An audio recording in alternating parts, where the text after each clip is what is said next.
So AIR is a network of a very tightly networked group of independent makers. Where origin is in radio. We're 30 years old, so it's audio-centric, but increasingly over the last 10 years, it's become a network of people who are really proficient working cross-platform. We exist to recruit and cultivate a more diverse workforce. So we're very focused on and get a lot of investment from public media to basically cultivate a new workforce that is not only diverse, but also very sophisticated working in this blended media environment.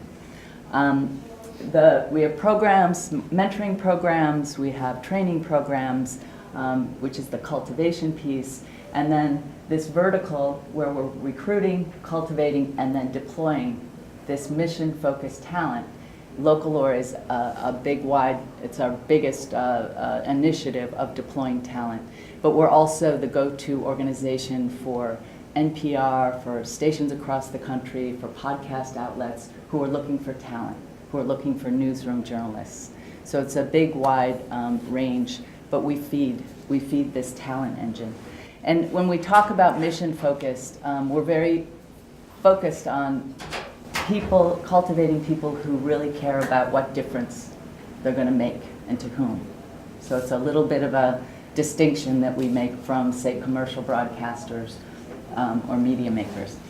To take you a little bit into Localore, we believe in the centrality of talent. So one of the things that distinguishes Localore is that we're really tapping into this new generation of talent and directing them to drive what we call building innovation capacity across public media, right? So what we're really focusing in on is sending our independent makers to radio and television stations. We go through a very careful matching process, and they spend up to a year going to the far corners, we call them the far corners of local communities, large and small across the country, to invent new ways of telling stories. So one important concept here is the concept of what is a far corner. Public media serves, here in the United States, serves a predominantly white, highly educated, influential audience. It's about 11% of America. So when we talk about the far corners and where we're trying to take the radio or television station to the far corner to expand service to all of the people in the community, we're looking at communities like where our projects in this last round were located. For example, in Milwaukee, we're working with teenagers, African-American teenagers, who are living day-to-day with gun violence in the gunshot capital of America. We're in New Orleans working with prison families who are, it's again, incarceration capital of the world, New Orleans.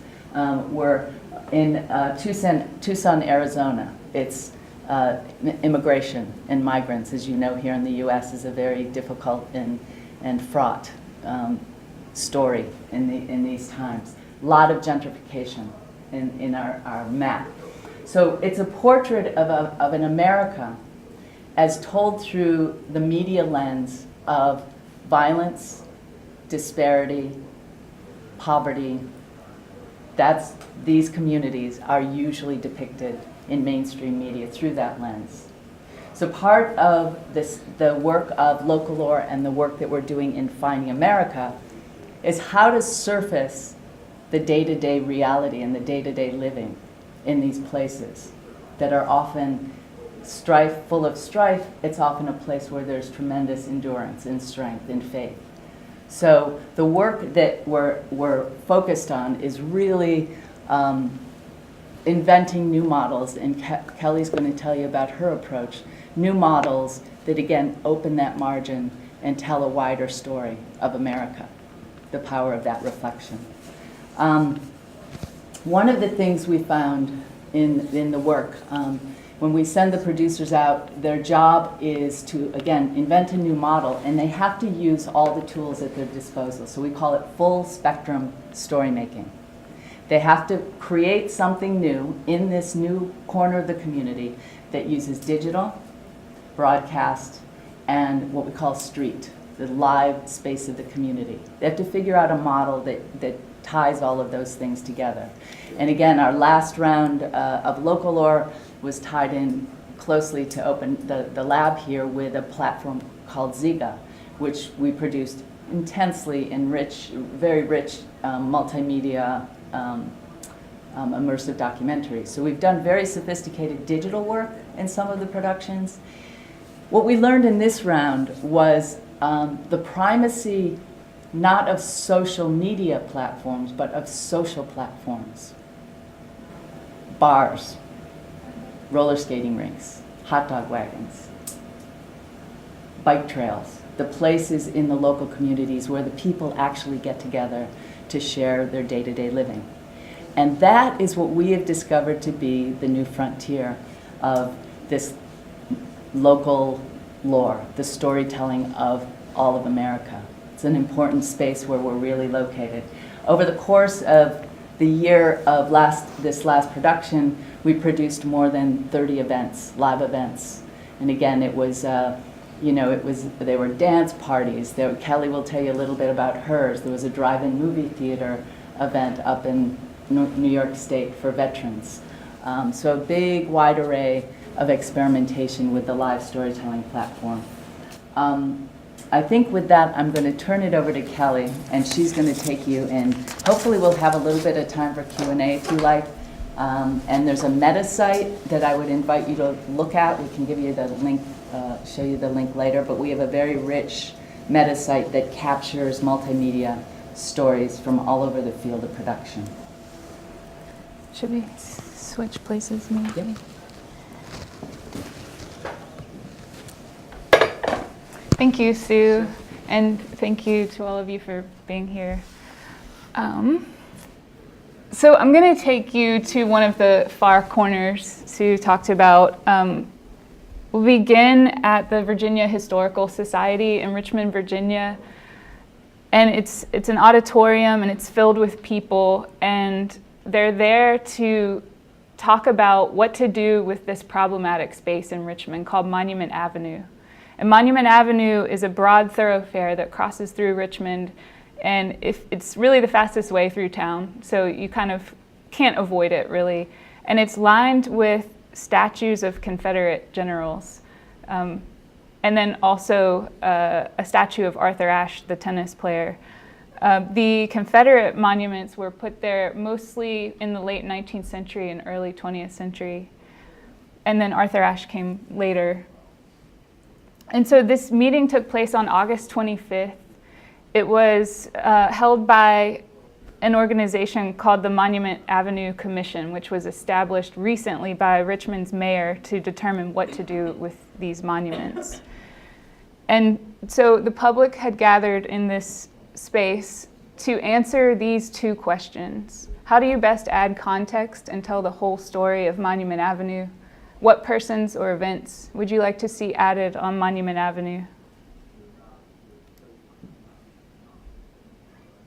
And a whole lot was said that night. It went on, I think, for a couple hours.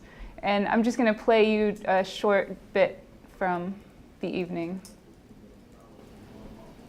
Now is the time for us to finally put the past in the past and tear down participation trophies for the losing side of a war. You lost! Get over it already! Get rid of your participation trophies on Monument Avenue. Get rid of your flags.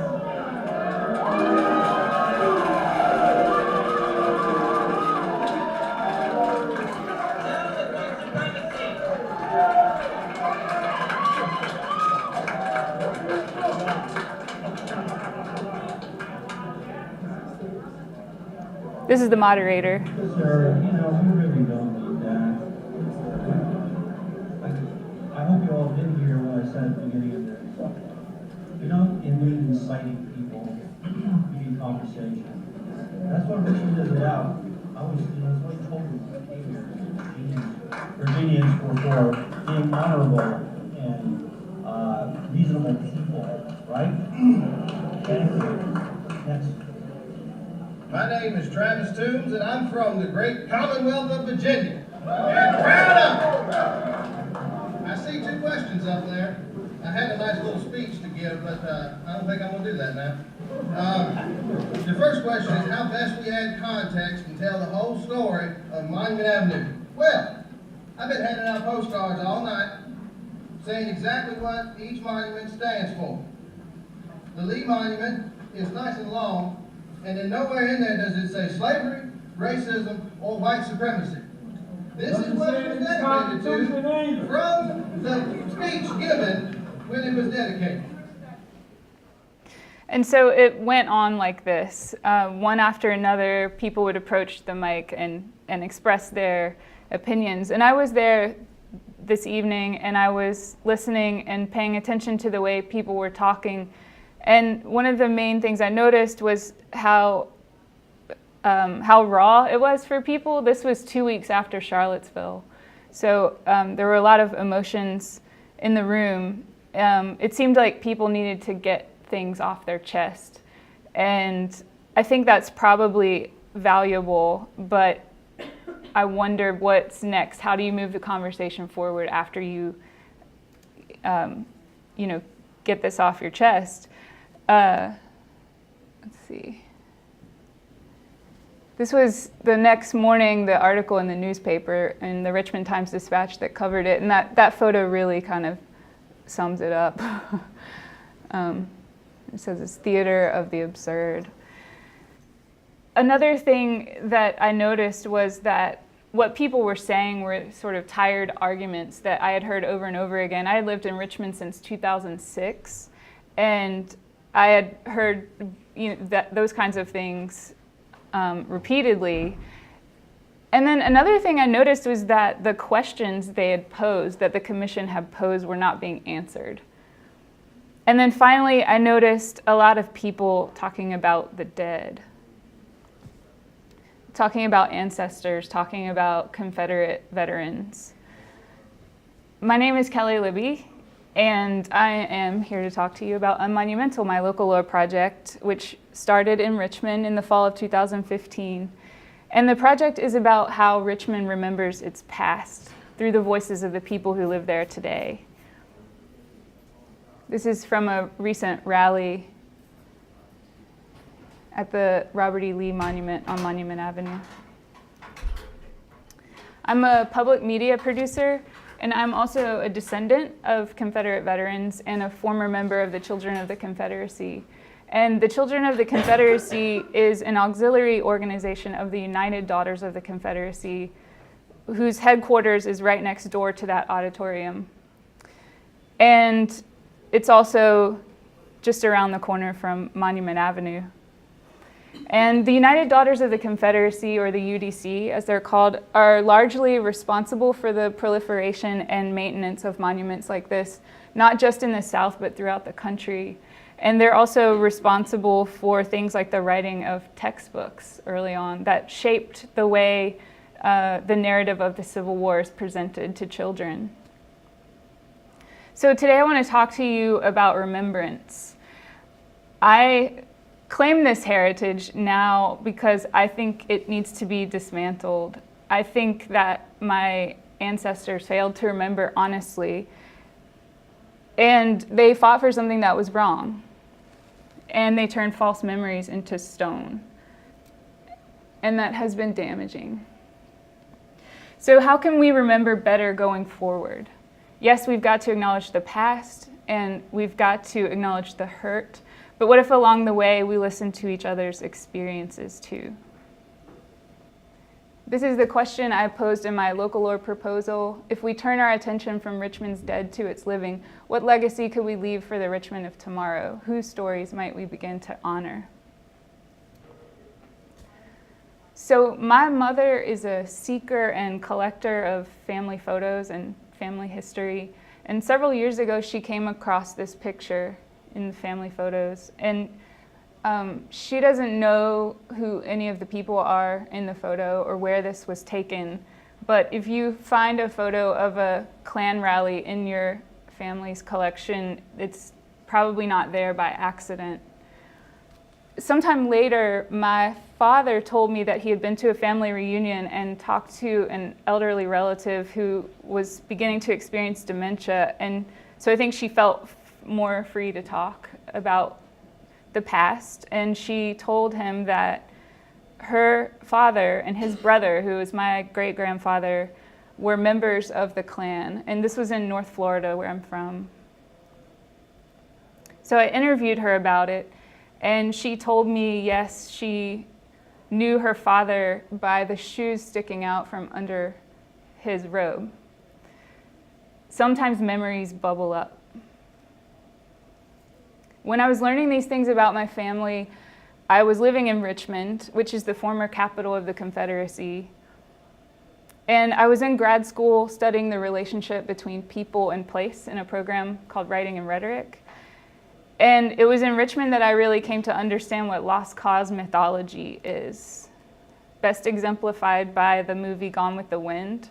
This is the idea that the South fought, what the South fought for during the Civil War was honorable, and that slavery was not the cause of the Civil War. I started to realize I had been steeped in lost cause mythology as a child. My family had watched Ken Burns' Civil War documentary series on PBS, but I had also grown up coloring in Civil War coloring books. I knew that the uniforms in my book were to be gray, the color of the Confederacy, and I had paper dolls.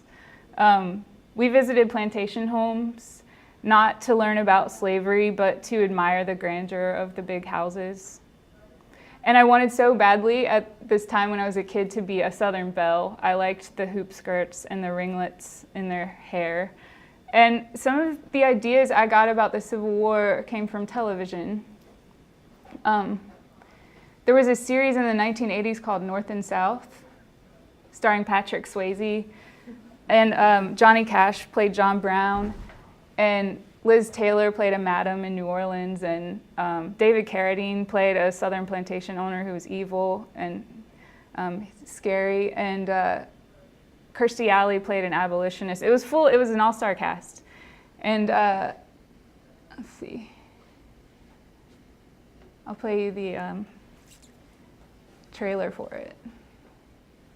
The North, a beacon for industry and progress. The South, steeped in a proud tradition of honor. It's no small thing for a man to have a son at West Point. A nation divided by two different ways of life. And two friends bound by loyalty but separated by heritage. Maury, no! Don't ever interview with us again.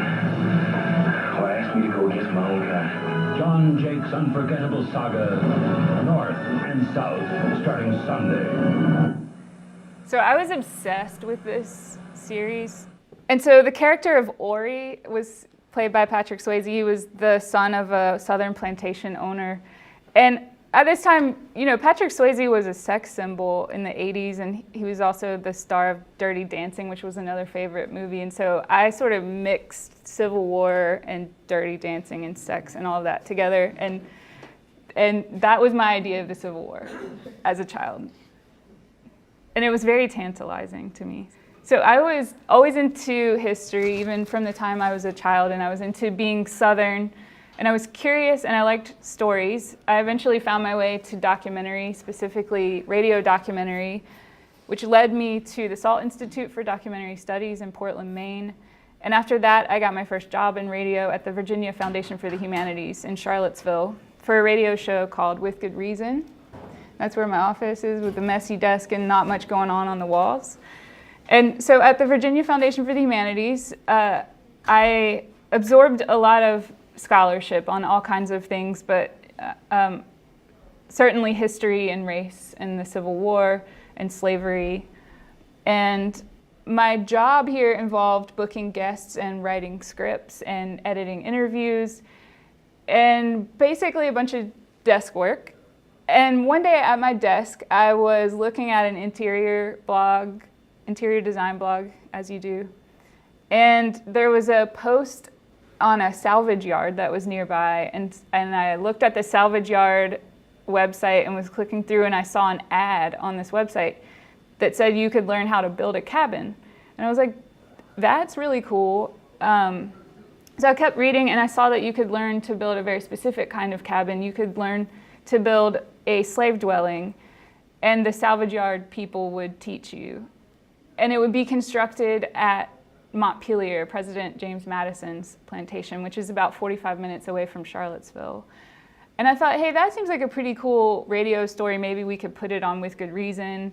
And I could imagine the sounds of hammers and saws, and it involved history, which I liked. And so I went, and I stayed overnight at Montpelier. It was a week-long workshop, and I got to know some of the people who were there to learn how to build this cabin. Like Terry, he was from South Carolina, and he was a reenactor. And he came with his friend Joe McGill. Joe McGill is the director of the Slave Dwelling Project, and what he does is he goes around the country sleeping in extant slave dwellings to call attention to them so that they'll be preserved, so that the public will be aware that slavery happened. And so Joe was there to learn how to construct this cabin so that when he sees dwellings out in the field, he would maybe know better how to preserve them. And so I became fascinated by this idea that, yes, there is all this history in this place, but then there are also people who are making history, literally with their hands. They're making a mark on a place. And I tucked that idea away, and I went back to my office in Charlottesville and kept plugging away on radio, but I was paying attention to what was happening in Richmond, an hour away. I was following the conversations about monuments, which maybe to a national audience seems like it only happens after certain events, but having lived in Richmond, I can tell you conversations about the monuments are always happening. You are confronted by this Confederate history and these conversations when you live there. I was also paying attention to what was happening in another place in the city. It's called Richmond's African Burial Ground. And the burial ground was, until recently, covered by a parking lot. And it's crossed by I-95. That's I-95 going across there. And also a train track. So it's this very noisy space. There's also another busy highway that runs beside it. So I was curious about the people who crossed this space, the people who fought to preserve it, the people who gather like this to use the space.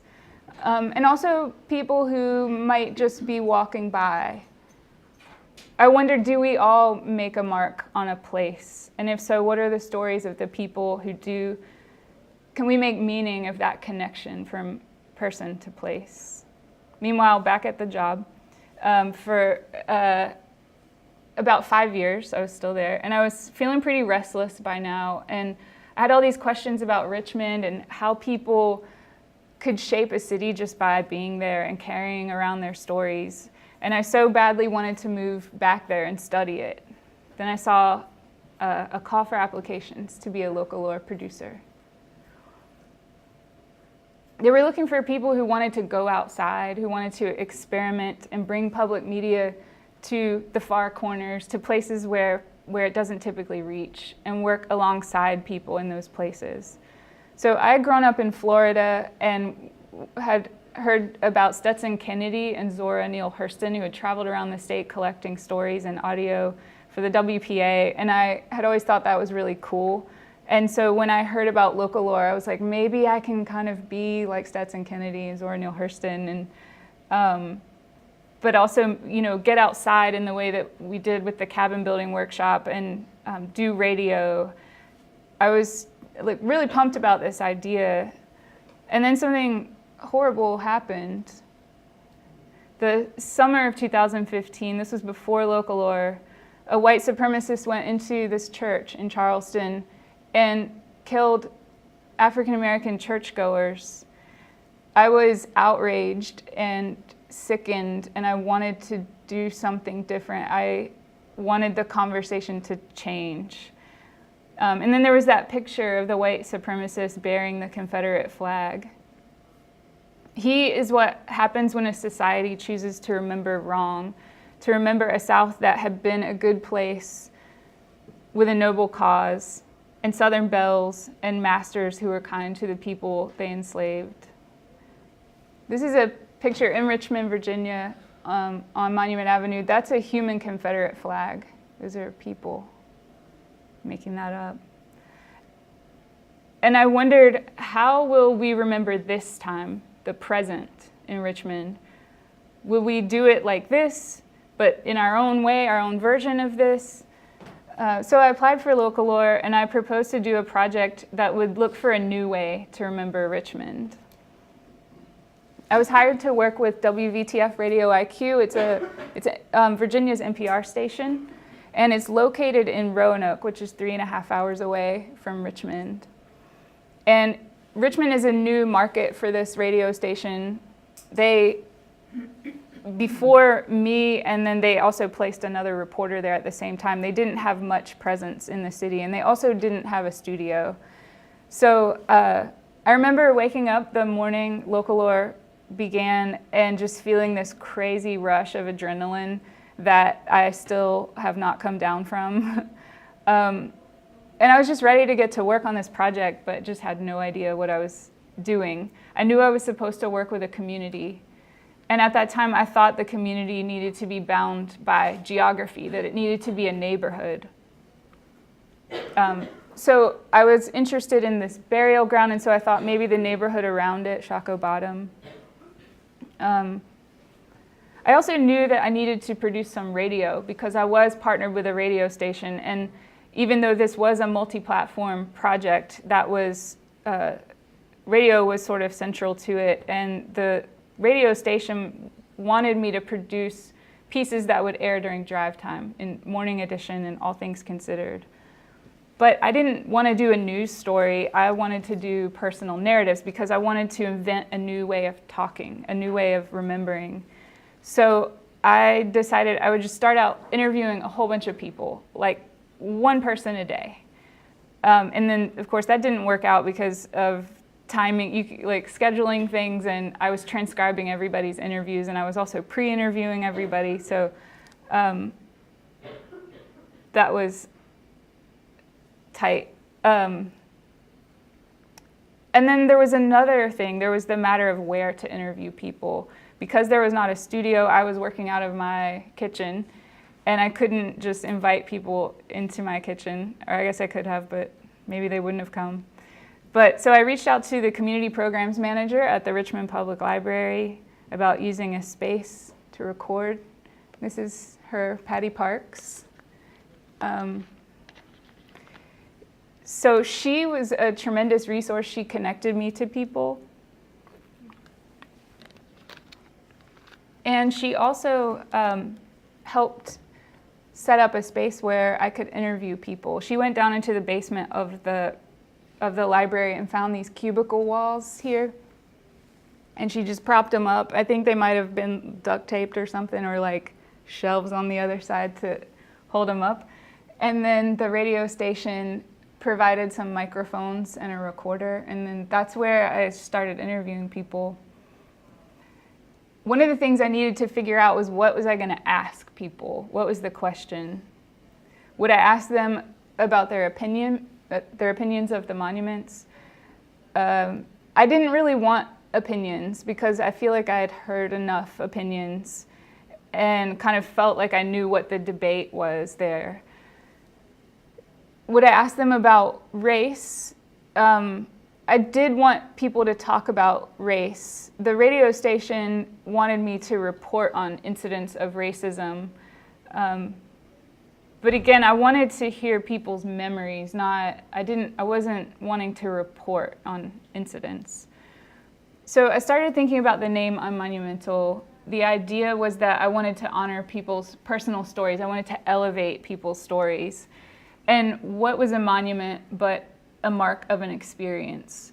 Monuments mark triumphs, traumas, victories, births, deaths, transformation. So what if I asked people about those things, about important moments they'd want to mark? So I came up with this question. What is a moment in your life when everything changed? And that's the question I asked everybody across the board. And I liked this question because it was also mirroring what was happening in Richmond. Over the previous decade, Richmond had been undergoing a massive transformation. it even had a new brand, RVA, which is an open source brand that anybody can use and add on to their business. And it sort of represents Richmond as the capital of creativity instead of the capital of the Confederacy. It was like they were moving on from this place that was centered around Civil War history into the future and creativity. And the first 2 interviews I did were with a guy named Brian Phelps and a woman named Lori Hunter. And I asked them this question. And both of them talked very directly about race. Lori talked about she had grown up in the 50s and 60s in a neighborhood called Jackson Ward, and it had been raised in the name of urban renewal. There had been a highway go through there, and then her childhood church that she grew up in was torn down for that, and also her grandmother's home. So she talked about that. And then Brian talked about how the music of B.B. King changed the way he views heritage. Phelps grew up outside of Richmond in the 1990s, and he says the Confederate flag was a big part of people's lives in his community. Being from the Richmond area, we have a strong Southern heritage, a lot of people like to call it. And, I was just like any kid that grew up in my area, a little bit south of Richmond. We kind of always had this, it's heritage, not hate kind of concept. But when Brian was in middle school, something changed. He says it happened when he was alone in his room, listening to a B.B. King CD he'd bought from the cheap bin at Circuit City. So I got that CD and I used to listen to it like religiously because at that time, I had like 3 CDs. That's all I had. So, you listen to the same ones over and over and over again. Eric Clapton Unplugged, Bryan Adams, So Far So Good, and this B.B. King CD. And I'm sure I had a couple others here and there or something.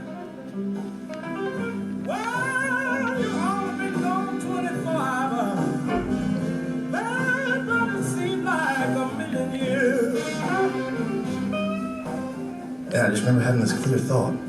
I love B.B. King so much, but I have shirts with the Confederate flag on it, and I'm saying these things like it's heritage, not hate.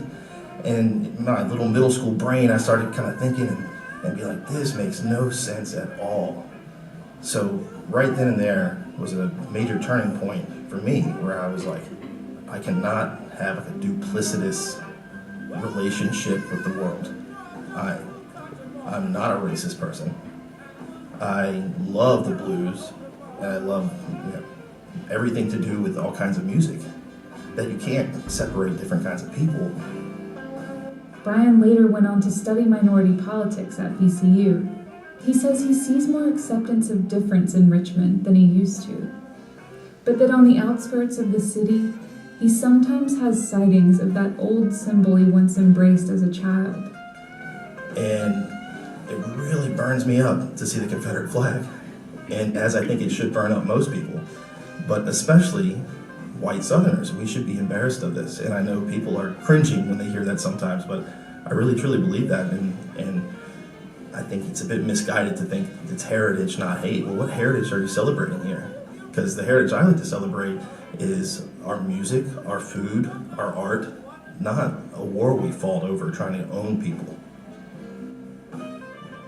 In Richmond, I'm Kelly Libby.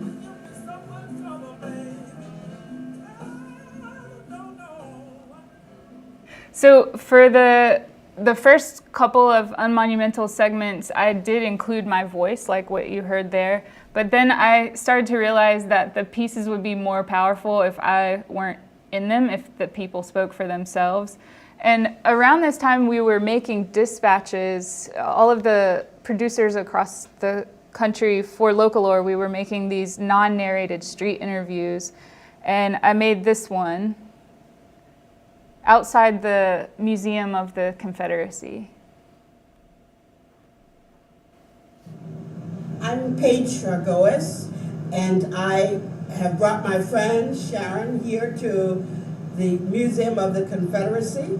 My name is Sharon Don. We met purely by chance. She wanted someone to cash a check for her or take her to the bank, And I said, well, I've got a car. I can drive you to the bank you want. She was so generous. Her background was a part of the Civil War, the Confederate side, and my background is a part of Nat Turner, which was the slave rebellion leader. Their farm was a land grant from King George in 1647. It's in Berryville, Virginia. Still stands.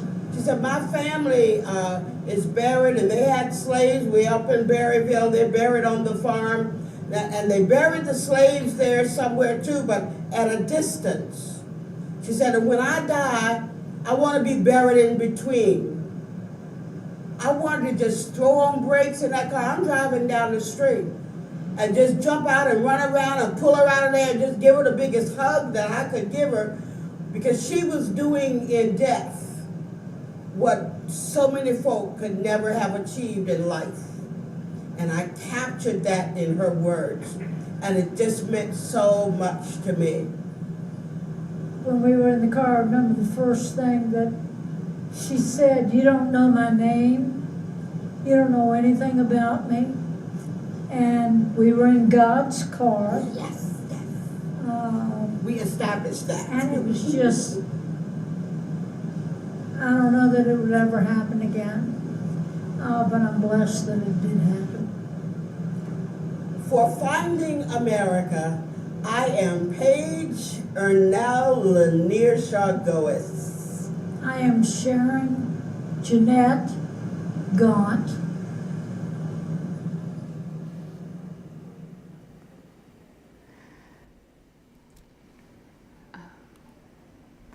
So I really loved that, and I loved the non-narrated thing. So I going forward, I just only did non-narrated.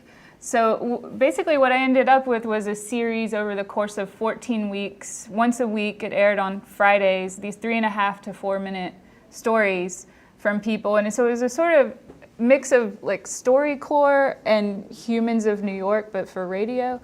And so this is one of the later ones I did. This is Anjali Moon, and she is the director of the Africana Independent Film Festival in Richmond, which is now in its second year. And I interviewed her in its first year. And so she talks about this moment when her life changed as a result of becoming a hostess at a restaurant. And she kind of felt like that moment then led to her being capable of creating a big thing and managing it much like you would a restaurant, I suppose. And so this is her story. Say that Croaker Spot was divinely ordered in my life. I started on the very first day, April 9th, 2001, and started as a waitress.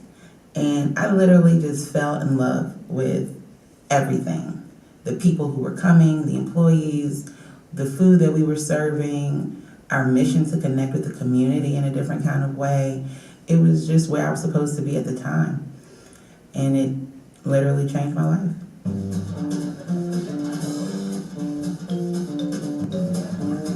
We had about 12 tables. We could seat about 40 people. It was tight. We had a really small kitchen, and we were tremendously busy all of the time. People just barreled into that restaurant every day. It was amazing.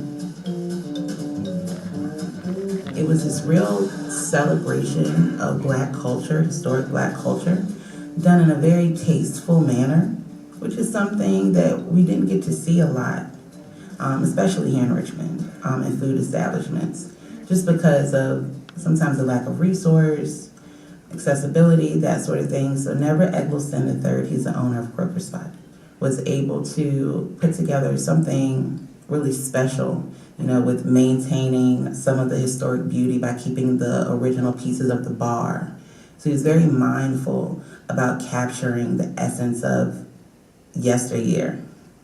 People felt it when they walked in, and then there was a warmth to the people, from the employees to the customers. It was just a kindredness there. It opened my mind to show me what Black creative excellence can achieve. I was 20 when I started at Kroger's. To be around that from the ages of 20 to 30 every day of my life, and to see how you use your mind to create a concept and then you dig your heels in to see it come to life was inspirational. And so I began to look at life through a different lens. But it also let me know I can do whatever I want to do. There are no rules. I can just do what I want to do. And I've just been kind of flowing like that.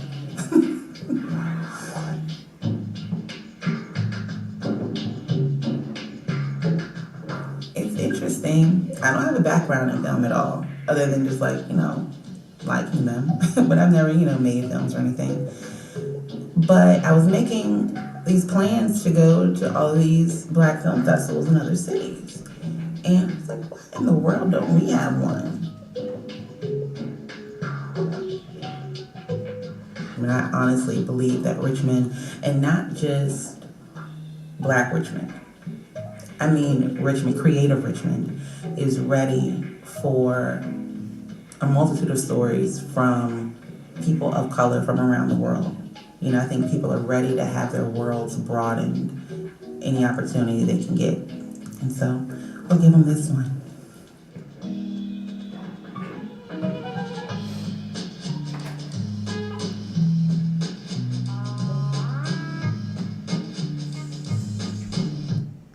So just a quick note about the music, that's Breakmaster Cylinder. I started putting music in the pieces.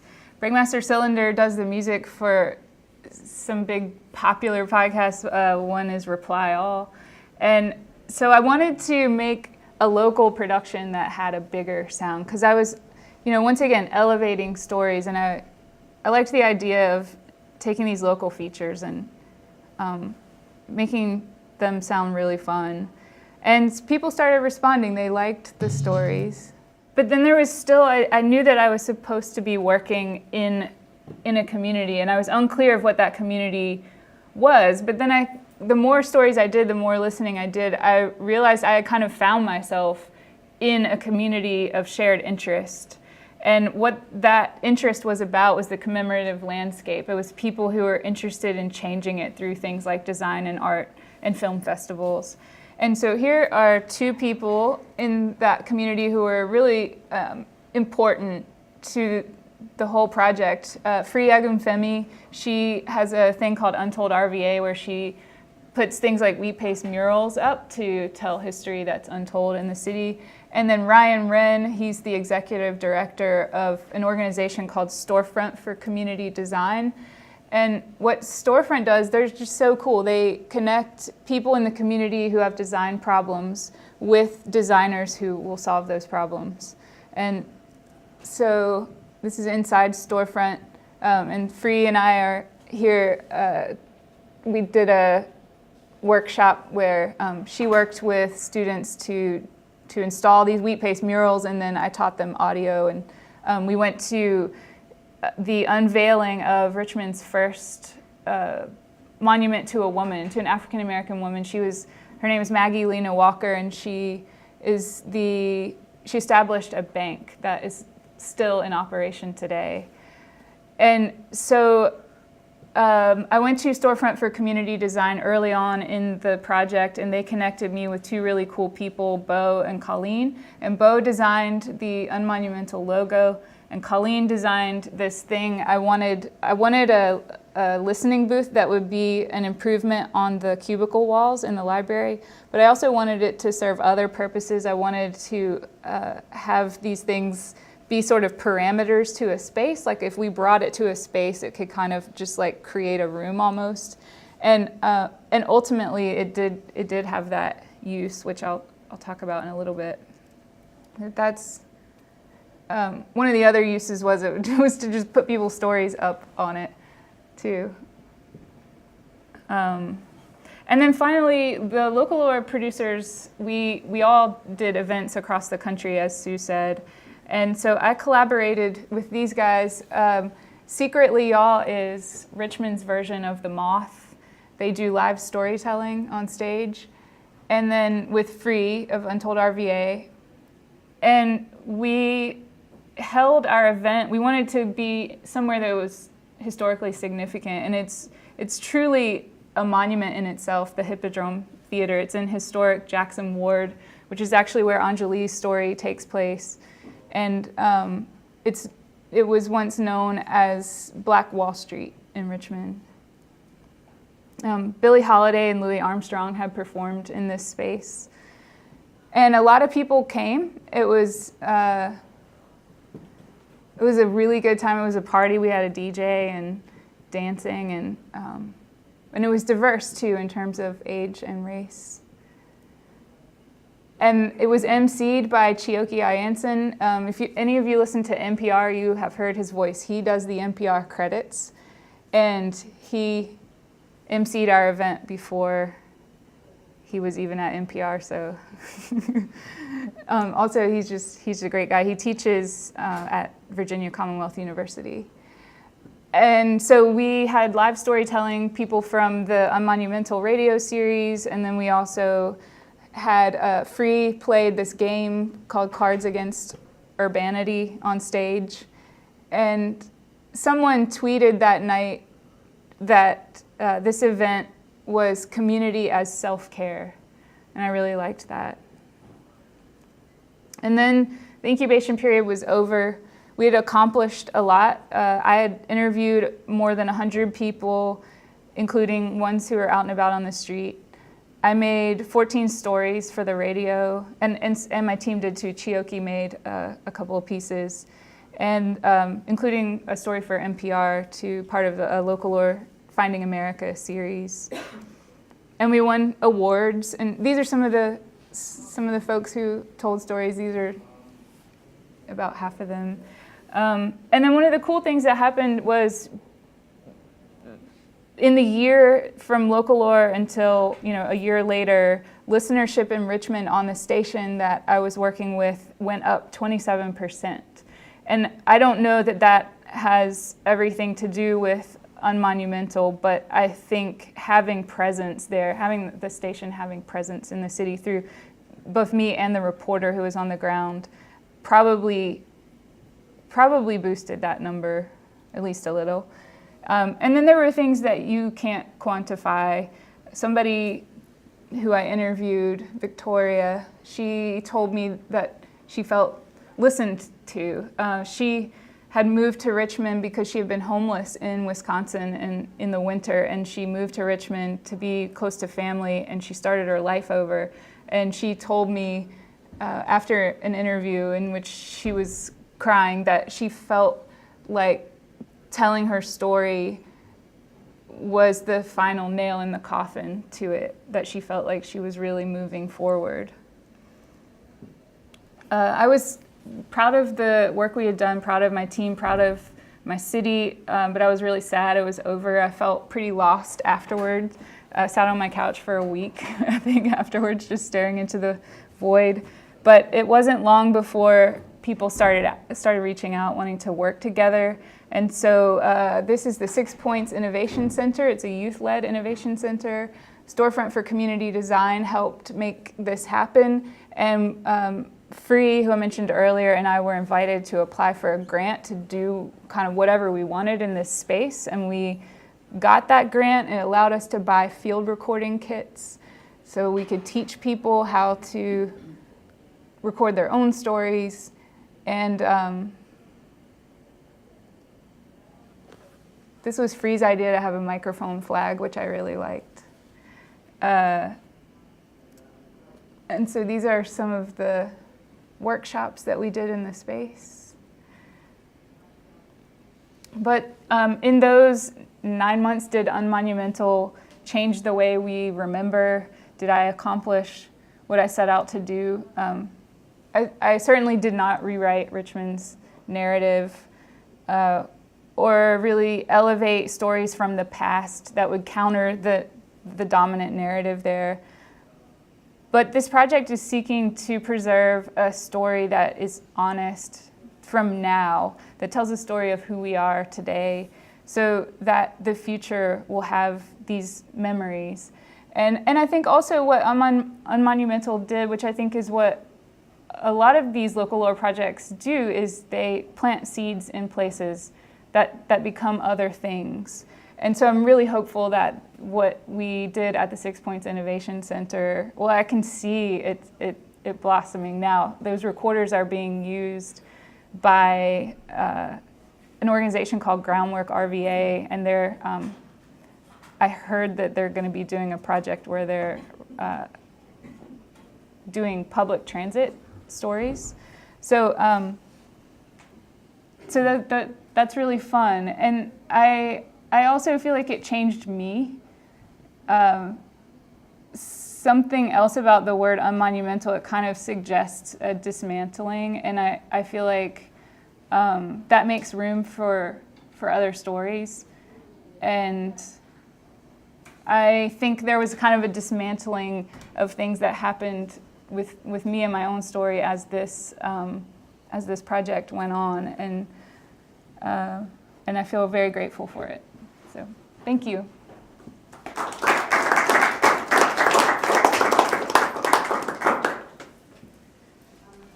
I was wondering, I know part of Localore and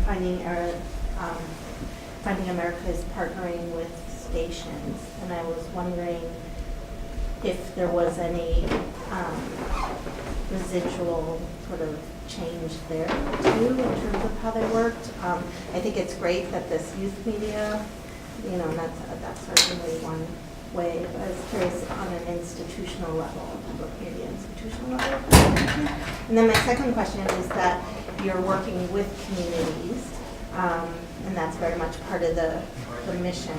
And I was wondering if you consider that because you're producing it, that's working with the community, or if there was also something in your process where you didn't just, you know, interview them, but rather really had them create the stories. Mm-hmm. So to your first question, I'm not in touch with the leadership at the station so much, but I am in touch with the reporter who's on the ground there. And I do think, she's not like, you know, furthering this project, but I have heard her talk about her interest in working with young people to tell stories, and I think that's probably going to happen. Mm-hmm. And so potentially that's a sort of relationship. Also, like, is it a radio station or a TV station? Yeah, it's a public radio station that airs. More multi-platform. They don't. Yeah, they pretty much just do radio, and their content gets sent out to other cities in the state too. Mm-hmm. So they didn't start out in Richmond. That it's a newer market for them. Mm-hmm.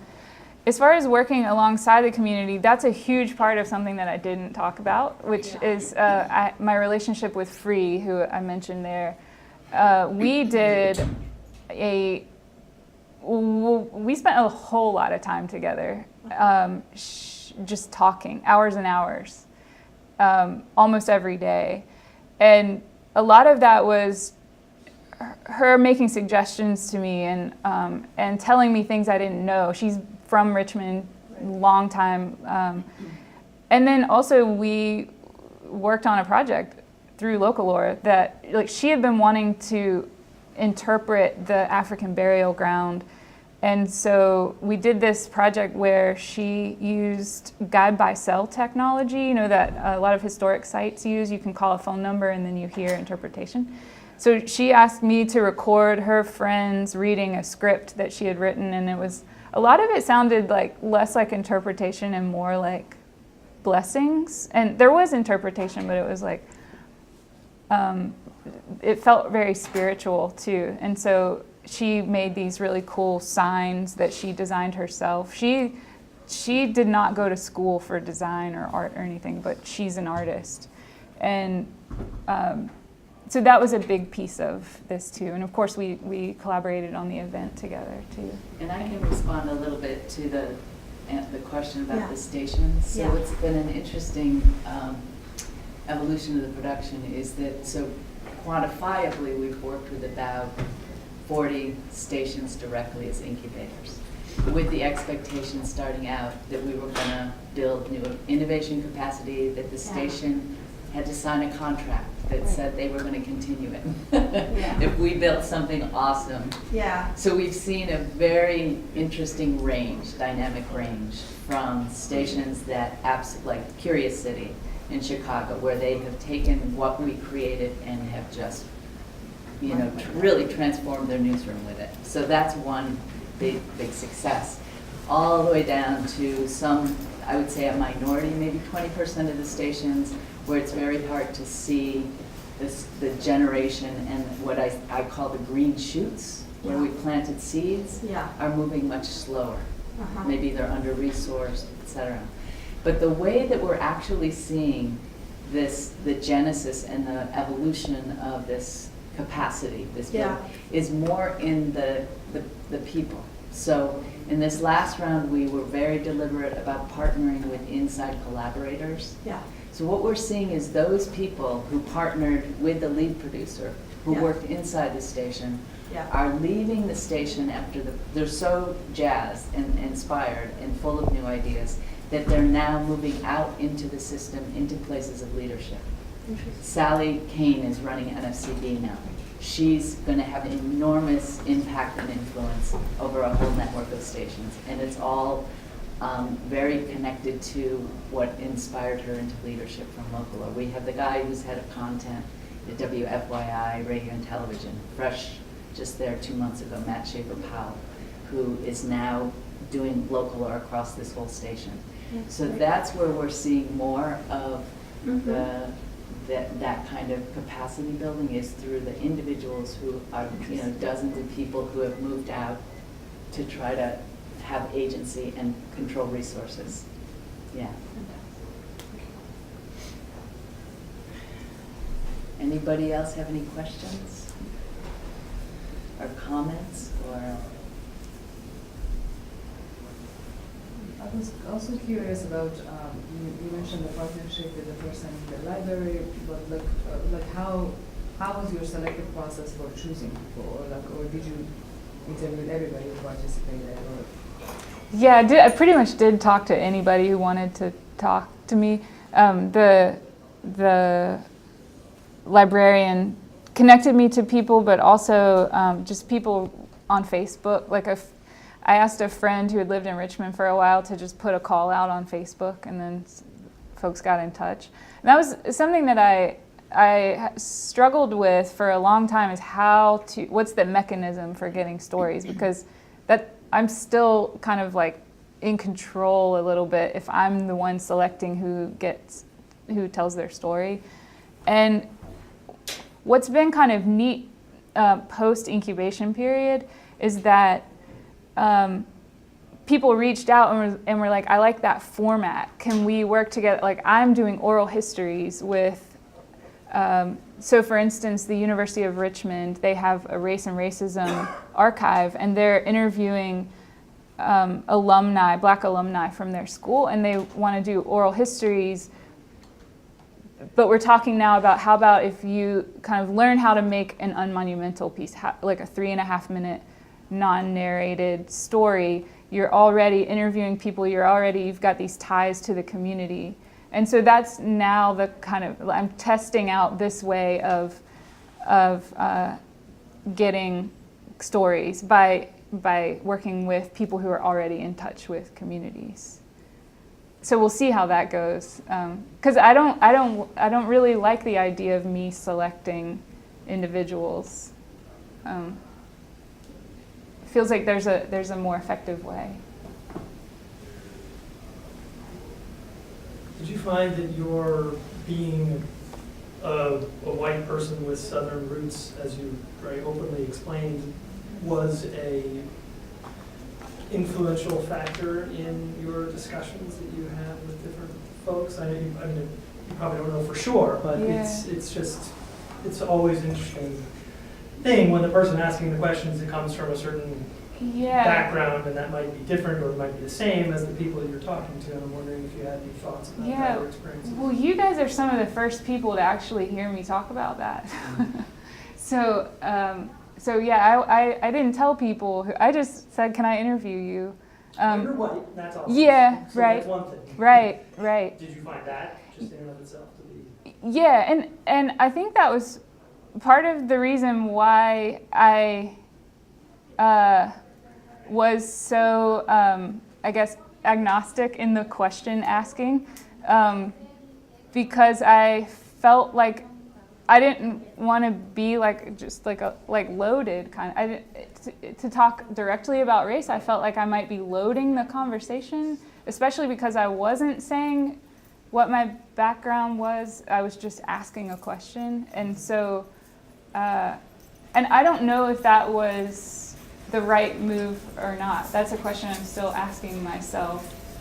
Yeah, I think it's really tough. I mean, I did a project that was related to race as well, and obviously I'm white as well. Yeah. And I ended up getting some collaborators who were not my race to ask certain groups similar questions. Yeah. And again, I don't know if that was right or wrong or was beneficial or not, but it was a really interesting, I mean, there's a lot of thought that went into that. And I just Yeah. Well, and if I do work with this archive I talked about, the question askers will absolutely be directly asking about race. That's what their project is about.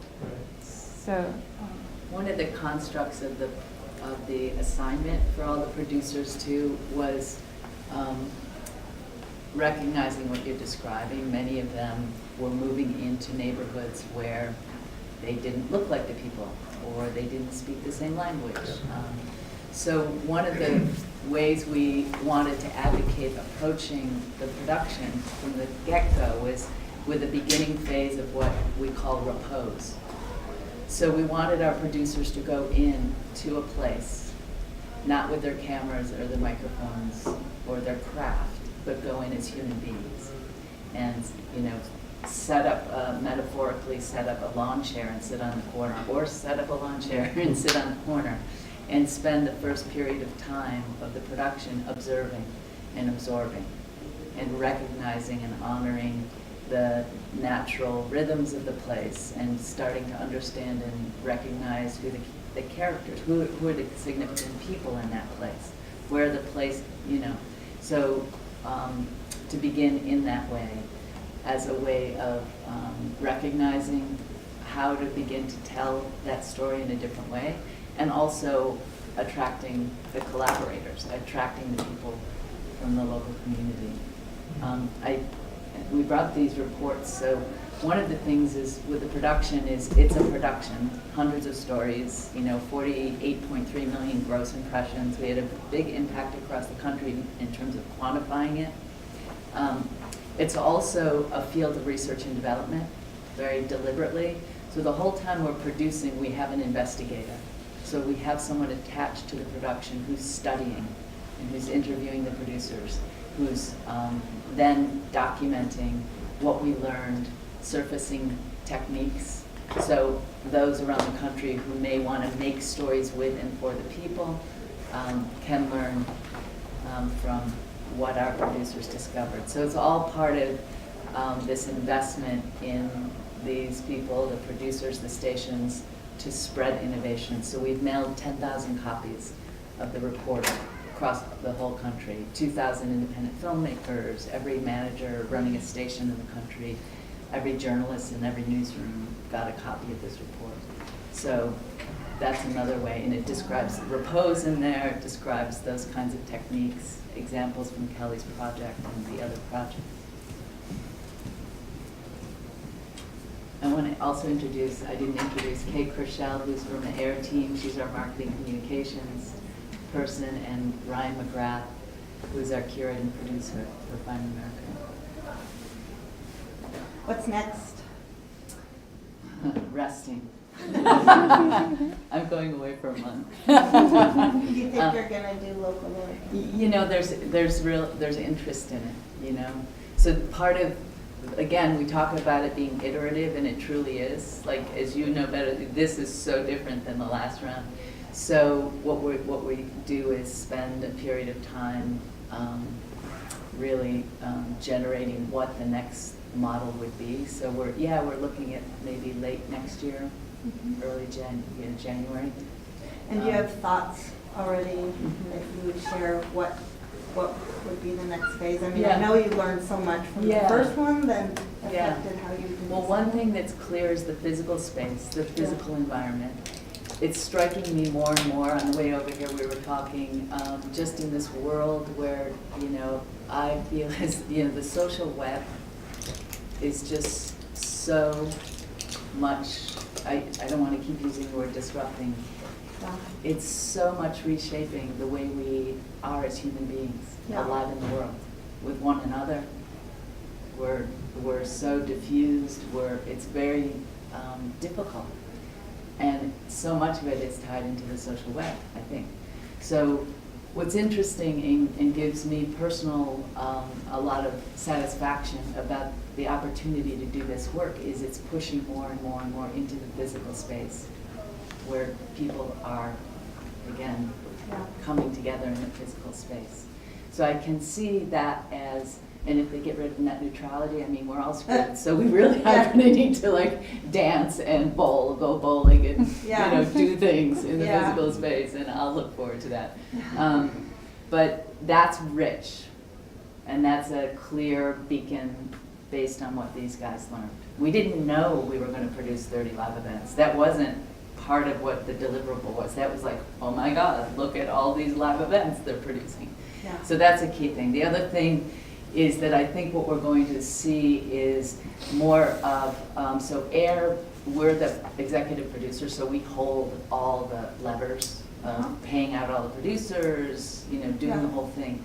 I think what is emerging is a more of a collaborative infrastructure where we'll be working with more organizations to hand off pieces of the production to manage. Again, as a way not only of divesting what's become an enormous undertaking from our shoulders, but as a way of really, again, reshaping the nature of public media in this, you know, with this ethos. Because again, you know, we have enough people now, Localorians, Sally Kane and others, in positions of authority who control resources that we can actually coordinate in a different way on a larger scale.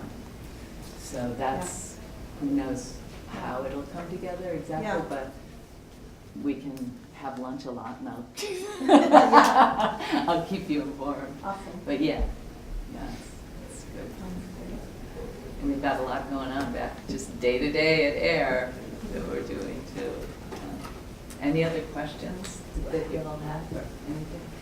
So I'll just tell you the Meta site, if you want to look and listen and watch, we have a very rich short documentary video series. It's findingamerica.airmedia.org, and it's in that report too. But there's a ton of stuff, very rich stuff. Well, thank you. Thank you.